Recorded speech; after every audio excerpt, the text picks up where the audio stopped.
Hello, this is Mr. Fredericks, and today's screencast is on imperialism in Latin America. So this is part of our imperialism unit, a time period when the United States was looking to expand its power and influence by expanding that power and influence and control over other places in the world. So let's look at this time period now. In the late 1800s, the U.S. was certainly busy building an empire. Now, we can cast judgment upon this, but let's look at it first. We added Alaska to our country, I think it was 1869, and then Midway Island, Hawaii, Spain, we took on and battled with in a war in 1898, which resulted in us purchasing the Philippines from them, winning in that war Cuba and Puerto Rico. And then, of course, in the same year, I think it might have been 1899 actually, we took half of Samoa, kind of launching it into the world as a great power as of 1898 with certainly an empire. But the U.S. wanted more, and we wanted more control. So after 1898, the U.S. turned its attention to an area of the world that we thought we could express a great deal of power and control over, and that would be Latin America. Now, for two reasons. One, to gain power. The more control and influence you have over an area, you gain power, economic, but the economic power leads to military power as well. But two, we also wanted to protect Latin America. There was a side of our country that saw Latin America as a place that had been abused and exploited by the European powers, and we wanted to protect it. So here's Latin America, pretty much Central and South America, along with the Caribbean. And we are going to do our best to kind of bring it within our circle. Well, the U.S. is coming, and we're going to see how that breaks down. So, imperialism in Latin America, example number one. In 1898, we fought the Spanish-American War. We won. And then when you win the war, you often get something. It's called the spoils of war. So we won, and we were left with spoils. Now, what were the spoils? Now, of course, the Philippines, Guam, the island in the Pacific, and then, of course, Puerto Rico. But the U.S. wasn't allowed, according to the Treaty of Paris, was not allowed to keep Cuba. Now, that was because of the Teller Amendment. Prior to the Spanish-American War, the anti-imperialists in America were like, the only reason that you're going to war with Spain is to get colonies like Cuba. This is a bad war. And the imperialists were like, no, that's not the only reason we're doing this. We're not doing it. We're there to help the people of Cuba. So the compromise was the Teller Amendment. Fine, we can go to war with Spain, but you're not allowed to keep Cuba if you win. So that was the Teller Amendment. So again, the anti-imperialists thought the Spanish-American War was just an excuse to conquer Cuba. I think I just talked about this. So on the declaration of war, again, we added the Teller Amendment, and it said that we couldn't keep Cuba. Apologize, I've now said that twice. Now, a couple of months did go by, and we actually won the war. And then we kind of changed our mind. We're like, crap, we just won this war. We want Cuba. If we take control of Cuba, that is such a positive thing. So there you go. But the problem with the Teller Amendment is we couldn't take Cuba. So we had to let Cuba go free. But there's going to be a little betrayal of the spirit of the Teller Amendment, and that's going to be the Platt Amendment. After the war, we occupied Cuba, but we knew the Teller Amendments and we had to let them go. But what we did was we allowed the Cuban people to write their own constitution as they were transitioning to freedom, and then we gave them a Platt Amendment. We said, hey, here's an amendment that you have to add to the end of your new constitution that forms your free country. And that's called the Platt Amendment. Now, we won't leave your country until you ratify the Platt Amendment, add it to your constitution. So they were, let's say, under duress. So in a way, we forced it upon them. Now, the Platt Amendment, metaphorically speaking, is represented by this cartoon. There's McKinley to the right, and he's branding Cuba as belonging to the U.S. Congratulations, you're free of Spain, but you kind of belong to us. That's kind of what the Platt Amendment did. The Platt Amendment did three things. And the first was it said you can't enter into treaties with foreign powers. You're kind of in our sphere of influence, our protectorate. And no, we handle your foreign policy. So Cuba, stay away from the rest of the world. You work through us. No military alliances. No trading. We are controlling it. So again, the United States is keeping Cuba. We will control things, your resources, your decision making. Now, number two. The Platt Amendment also said that the United States has oversight. You are not allowed to make any major decisions. Essentially, the U.S. has a veto over your decisions, and we can control you. And if you make anything that's seen as harmful to the interests of the United States, we can invade. So in 1906, that's exactly what kind of happened. The Cuban people wanted a different leader than the one that was kind of put in charge by the US. And that Cuban leader, they got rid of. They saw the Cuban leader as an American puppet. When they revolted to get rid of that Cuban leader, Teddy Roosevelt said, I don't think so. You're in our sphere of influence. According to the Platt Amendment, we're allowed to intervene. And he does exactly that. He invades. So we attack, we put down the revolution, we put our leader back in charge. So Cuba, free, but not entirely free. Platt Amendment definitely kept them under control. Now, the third part of the Platt Amendment was that there would be several areas in Cuba that would be available for the U.S. to lease that land for the purpose of military bases. Now, we got to take something, basically, and what we took was this land down there where Guantanamo Bay is. And we put a military base there. In 2020, we still have our military base there over 120 years later. So this was kind of part of that agreement, and we leased it. Now, Cuba has been so upset that we've taken this land. In fact, Fidel Castro, who has since passed, once when a reporter came, he opened up his desk and showed like 70 checks from the United States or 50 checks because we pay them once a year for the lease, and he hasn't cashed any of them out of protest. He's like, get out, this isn't fair that you have this Cuban land. But it's militarized and we're not willing to give it up. So indefinitely we are leasing it. Now, why did we want that land? Because it was on the southern side of Cuba, which was really in close proximity to Latin America, which we saw as the #1 way that we could expand. And that's so we wanted a military base to basically patrol the Caribbean and have influence there and protect those areas from European exploitation, but also to pressure them to kind of do what we want to gain power. So that's an example of imperialism. Basically put military bases around and kind of exert your control, because it's tough to misbehave and do things that would anger somebody when they have a military base right near you.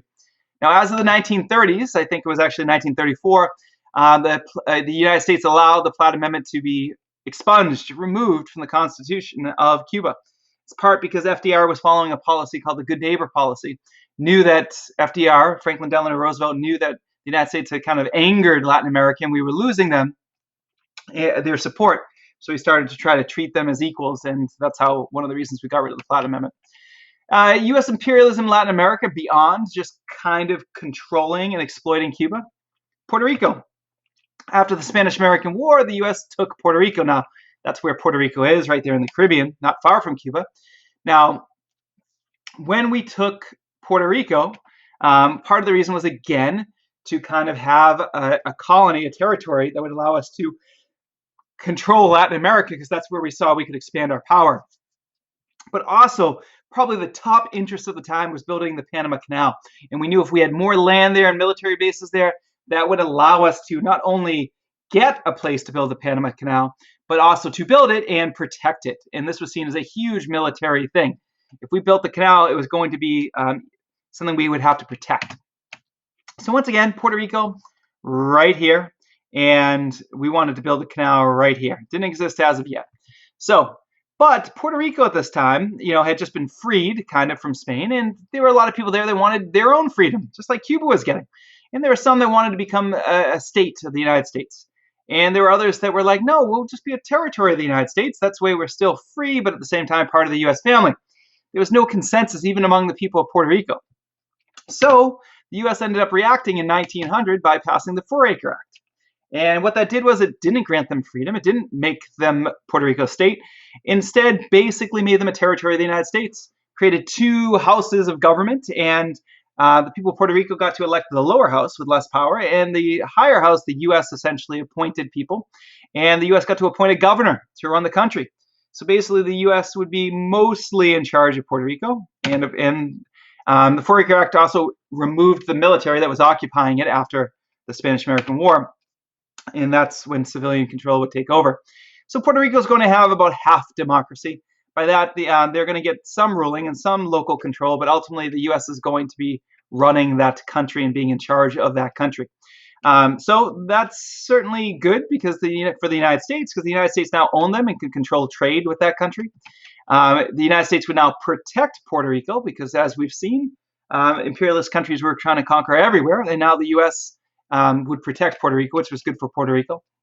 Of course, being part of the U.S. family foreign affairs would now be dominated and controlled by the United States.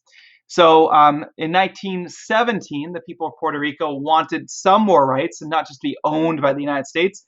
So they were welcomed even further into the U.S. family by being made citizens in 1917. So after 1917, everybody born in Puerto Rico would be a U.S. citizen, as much of a citizen as anybody born in Massachusetts or anywhere else. And that would be a big change, kind of going, while Puerto Rico is still a territory, still fully American.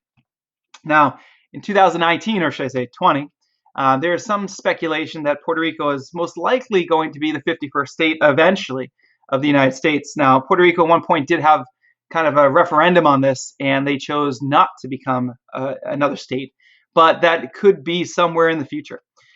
So this would be the American flag prior to Alaska and Hawaii entering their country. This is the current American flag, and this is the American flag in anticipation of Puerto Rico someday joining the country with 51 stars. So well designed, of course. So the U.S. kind of took control of Puerto Rico for all of the benefits we talked about, economic and militarily. So the U.S. had dominance over Puerto Rico and Cuba, and now the Panama Canal, another example of kind of an imperialistic point of view of Latin America. So in 1903, the U.S. had a problem, and that would be that East Coast cities in the United States, this is a tough map to see East Coast, but D.C., Philadelphia, New York, Boston, et cetera, they loved trading because trade creates wealth. But the problem was they could not trade with the West Coast or Asia because they had to go all the way around South America. Now, if you look, back in those days, ships would take a long time to go all the way around South America. And that would make trips to the West Coast and to Asia really not even sustainable or viable. So they just wouldn't happen. And that limited a massive amount of trade and a massive amount of wealth and economic viability that could happen. So if we could just find some way to get to the West Coast and to Asia faster. And if you look, Panama was so skinny that cutting a path through it, making a canal, seemed like maybe a choice that could change the future of the United States here. So once again, if we could, then that's going to lead to trade with China and maybe even India. China has so many people and customers that not trading with them just hurts your economy. That's true even in 2020. So we need to find a way to get there because going all the way around South America just took too long to make it worth it. So that cost us money and wealth and power. So those economic problems were also compounded by military problems. Now, our Navy is only so big. And the fact that we are so big, we have an East Coast and a West Coast, and they can't get from one side to the other. Now, why is this a problem? Because if your military is split, then you're going to be half as effective of fighting any enemy to the west or to the east. So we need to find some way to get our military, our army, our Navy back and forth so they can fight as one. So again, super dangerous having your military split in half. You're at half strength when a difficult enemy attacks you.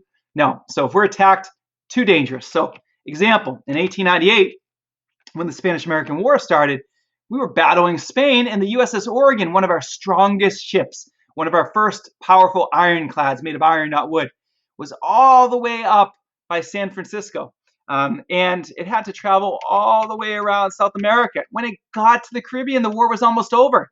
Now imagine if we were fighting somebody that challenged us, not Spain, but a country that could have conquered us. That would have been devastating. 66 days for our most powerful ship, or one of our most powerful ships, even just to get there to fight. So the U.S. needed a shortcut.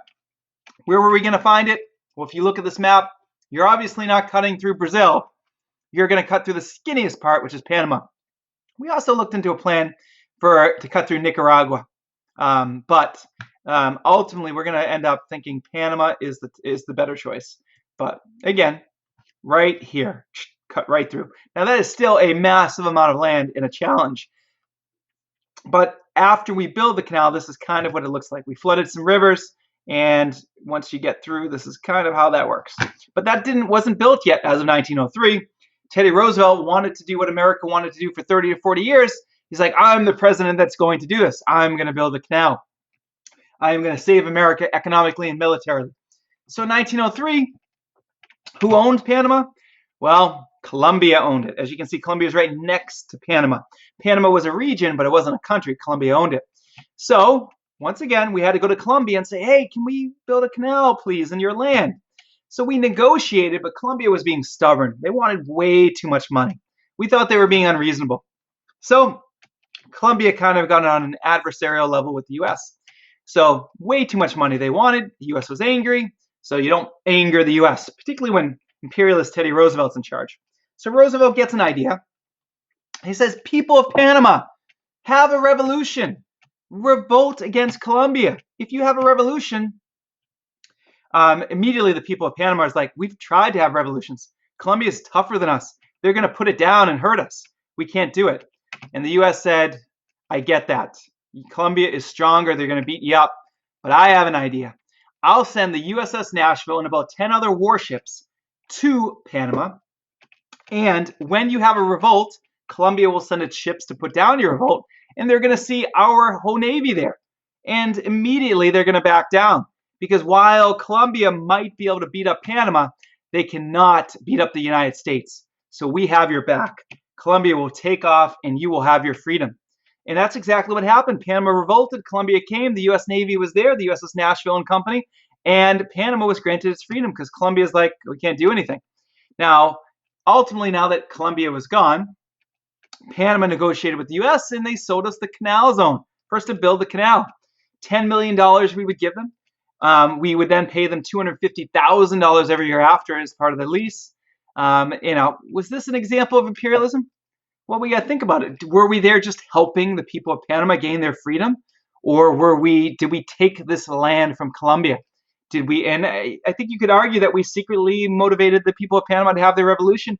And absolutely, we brought military ships there, not to congratulate Panama, but to defend them.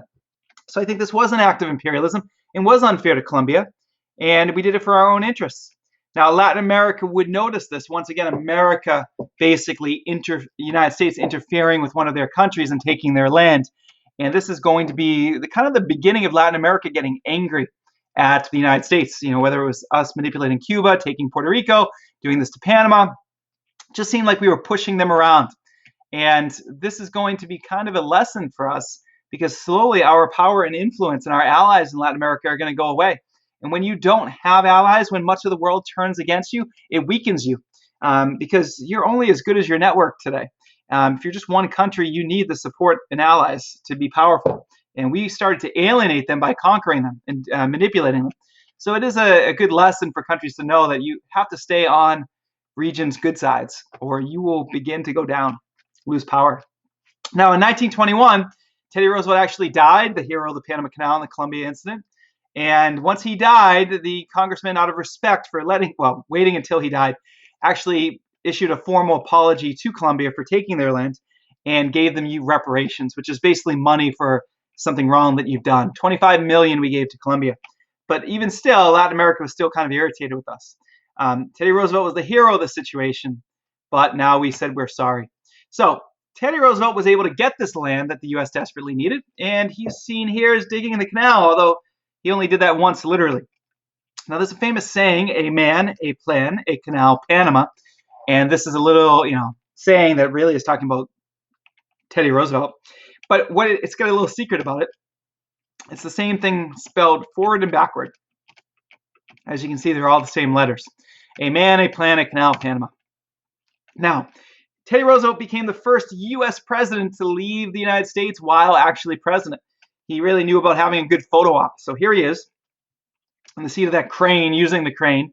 And again, from publicity, I'm the one who did this. I'm going to do as of 1903, the creation of the Panama Canal is going to be the greatest engineering feat humans had ever done. And here's Teddy taking credit and showing that he's part of it. So we basically took the canal zone, a piece of Panama that we had, and it's going to be a crazy goal.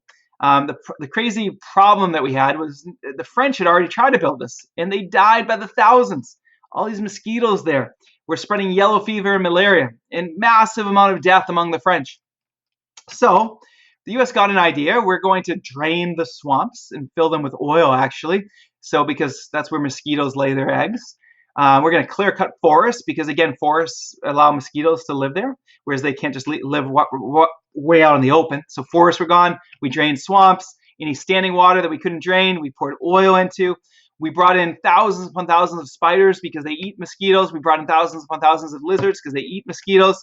And it was a success. We basically, out of that canal zone, got rid of mosquitoes completely, and disease was gone. So it still took us 10 years to build the canal, but we built it. A lot of death, a lot of hardships. But here's the first trip through the canal in 1914. And of course, Teddy Roosevelt was there for that trip just to celebrate. Such an amazing accomplishment to cut a continent in half. So there's the canal. Now, who did the U.S. give the Panama Canal back to in 1999? Because in 1999, we no longer own it. And the answer is not Colombia. We actually gave it back to the people of Panama. In 1977, the people of Panama were angry. They were so unbelievably angry that the U.S. owned that land and took it from them, and it was seen as an act of imperialism. And ultimately, not because we were super nice, but we agreed to give it back 20 years later in 1999 because we realized we couldn't defend it. Panama had us completely surrounded, and they saw themselves as a relatively poor country, and the U.S. a wealthy country, and we had the best part of their land, the most valuable piece. So here's the canal zone, 50 miles wide and 10 miles across, and the U.S. ran that land for about 100 years, a little bit less. So once again, Panama is super tiny, and those people were angry. President Jimmy Carter in the 70s, I did already talk about this, voted to give that land back to them because we couldn't defend it. Figured they could always attack it militarily, and there's nothing we could do. They surrounded us. So once again, as a result, Jimmy Carter, president in the late 70s, ended up losing his election to Reagan. Reagan painted him as really weak and able to be pushed around, and kind of was about the Panama Canal, and maybe that was part of the reason he got destroyed in this election, right? So one more thing about the canal. The canal was higher than the Atlantic and Pacific Oceans. The oceans are the lowest point, right? Water always flows down, and all this land was up. So we weren't going to dig out all that land. That would be impossible. So what we basically did was we dug out part of it and then filled those parts with water. But you still needed to get those ships up to those parts. And again, Panama Canal is not a sea level canal, meaning we didn't get rid of all of the dirt, so the ship could just sail through from ocean to ocean. So how did the U.S. get ships into the Panama Canal, given that the Panama Canal was actually higher than the oceans? And the answer is there's something called locks. What would happen is a ship would basically come up to the canal. We would close the door behind the ship, and now that ship was locked in, and we would fill up that little area with water. Just like a bathtub, that water would raise that ship higher, and that's how they would get into the canal. So it'd be a little elevator of water. So if you look here, this is the lock. A ship would come in here, and what they would do is they'd close the door behind it and then raise the water level, then open up these doors, and now the ship could just float on by. And it worked the same way both directions. So once again, here's a ship. It's here, which is lower. They fill this up with, they open the doors. The ship would come into here. This is the elevator, the lock. They would lower this water, and now it could go out this way. So that's how it moves through the locks. So basically, we used imperialism to take that land from Colombia and to keep it from Panama. So the U.S. was doing acts of imperialism in Cuba and Puerto Rico and Panama Canal. Another concept was called the Roosevelt Corollary. So from 1492 to 1900, Europe had basically done acts of imperialism all in Latin America. But they had also conquered much of the world. So here's the French Empire. Here's the Spanish Empire, as we talked about Latin America. The British Empire, huge. Latin America had been kicked around, mostly by Spain, but also by Portugal and France. In 1823, President James Monroe made a statement to the world that the United States was sick of being pushed, letting the European push around the Western Hemisphere. No more. So the Monroe Doctrine, which was his speech in 1823, said Europe had to stay out of the Western Hemisphere or else the U.S. would mess with them. Now, stay out of the Western Hemisphere, get out. Now, keep in mind, James Monroe came, Washington was our first president, then James Adams, and then Thomas Jefferson, and then James Madison, and then Monroe came in during this time period, and he's going to give that speech. The Western Hemisphere is all of ours. It belongs to the U.S. That was the Monroe Doctrine. You guys can have the rest of the world, but this part is ours. But truthfully, the U.S. was way too weak in the 1800s. We were not even top 10 powers in the world. So the European powers totally did not follow what we said, and they still exploited and conquered and dominated the Western Hemisphere. So from 1823 to 1903, Europe didn't listen to our threat, but they're going to listen now. Teddy Roosevelt was a tough president and an imperialist, and he wasn't going to put up with people ignoring the Monroe Doctrine. So Roosevelt made a speech called the Roosevelt Corollary. A corollary means an extension. So the Roosevelt speech, the Roosevelt Corollary, was an extension of the Monroe Doctrine. It basically said that the US was now tough enough to enforce the Monroe Doctrine. We are going to enforce the Monroe Doctrine with our strength. Europe, stay out of the Western Hemisphere or else. We're going to be the policemen of Latin America.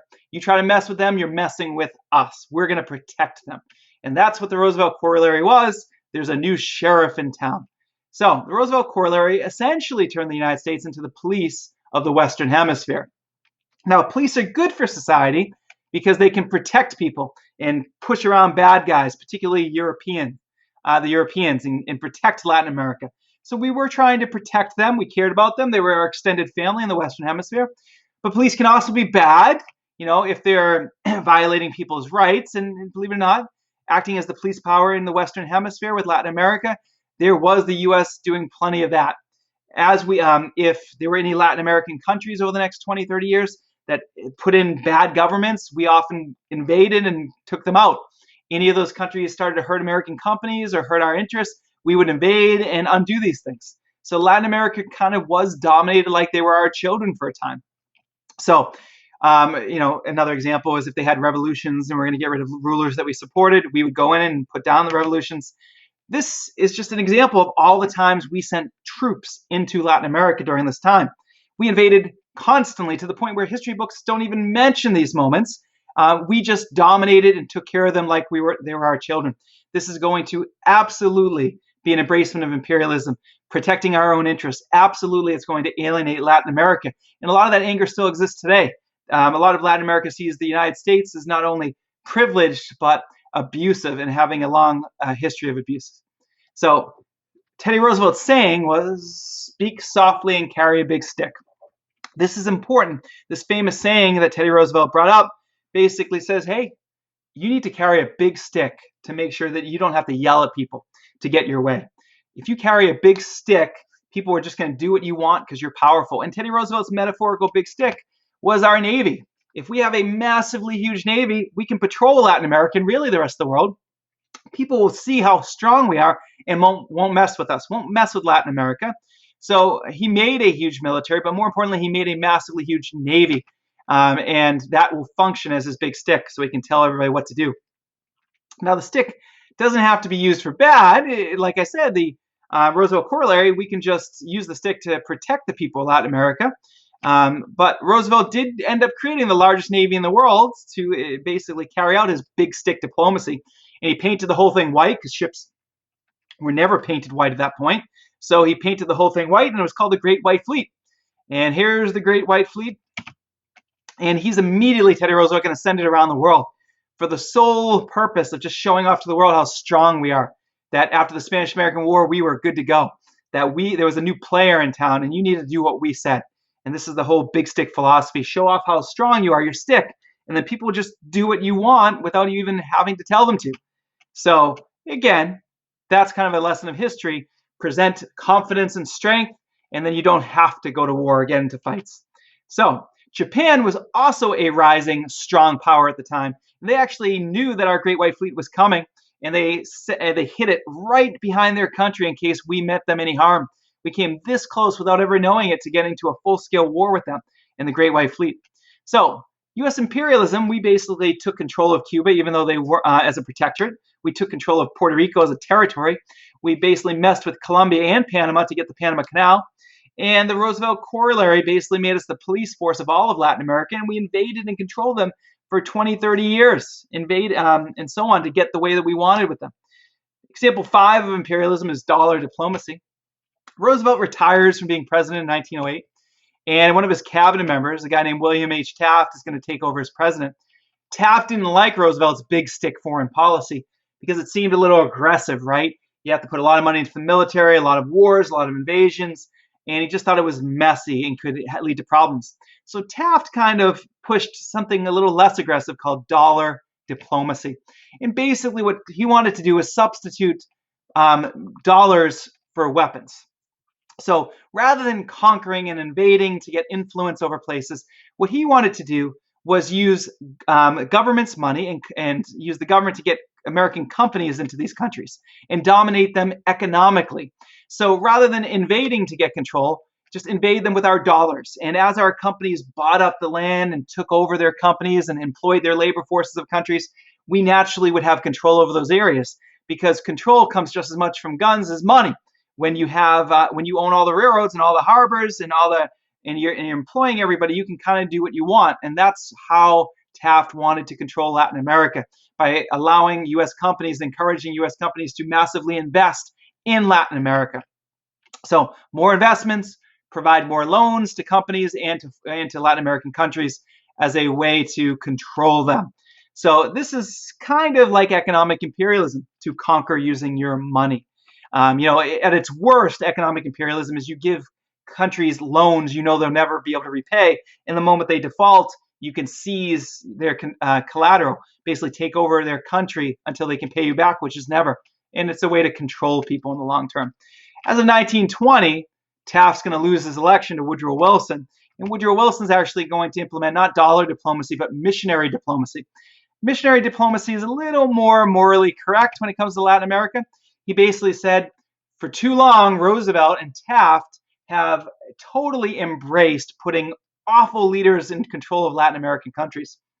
We have supported terrible, tyrannical leaders just as long as those leaders helped the U.S. and let our companies in and allowed our company to exploit their countries and their people. As long as it was in the best interest of the U.S., we would support governments down there. But Wilson is saying this. Wilson is basically saying, no, we got to do things differently. Missionary diplomacy means we have to absolutely reject and use our power to get rid of any leaders that are tyrannical. We need to do everything in the power of the United States to support democracies and put people in charge, not allow evil rulers to rule these countries of Latin America. So we're going to begin to basically ship weapons to rebel groups. We're going to immediately oppose and try to get rid of any leaders that didn't support democracy, dictators, and we're going to start to do that. And so Wilson's going to bring a little bit of morality to Latin America in our arrangement with those countries. So again, this is a big lesson of history. What is your job as a president of the United States? Is it to look out for American interests, or is it to look out for the people of the world and democracy, and to protect the peoples of the world from tyrannical rulers that hurt them? And I think Wilson was trying to do the right thing and fight for democracy here versus American interests, which kind of Taft and Roosevelt were fighting for. So, a couple imperialism review questions. The U.S. annexed what Pacific Islands in 1898 that some say should have belonged to Queen Liliuokalani? And the answer would be Hawaii. What Pacific Island did the U.S. conquer in 1899 after the Spanish-American War? And of course, that country would be Samoa. If you look, Samoa is another island in the Pacific. We got half of Samoa, actually. Choose one of the two colonies the U.S. took from Spain in 1898, and that would be Puerto Rico and Guam. And from 1898 to 1901, the U.S. attacked and took over what islands after we bought them from the Spanish? And that would be the Philippines. We subdued the in the Filipino-American War. It took 3 years for us to pacify them, take away their freedom, and to own the Philippines. So really this presentation was about how the U.S. used acts of imperialism over Latin America. And I guess the theme would be, is it acceptable to use your power and influence to control areas of, is it acceptable for a society that is strong to use its power to exploit and take over weaker powers for its own benefit? Do you support imperialism? And what are the examples of how the U.S. did that with Latin America? And was that an acceptable thing to do? Either way, this is the end of our screencast on U.S. imperialism in Latin America. And look for your assignments in Google Classroom. Thank you.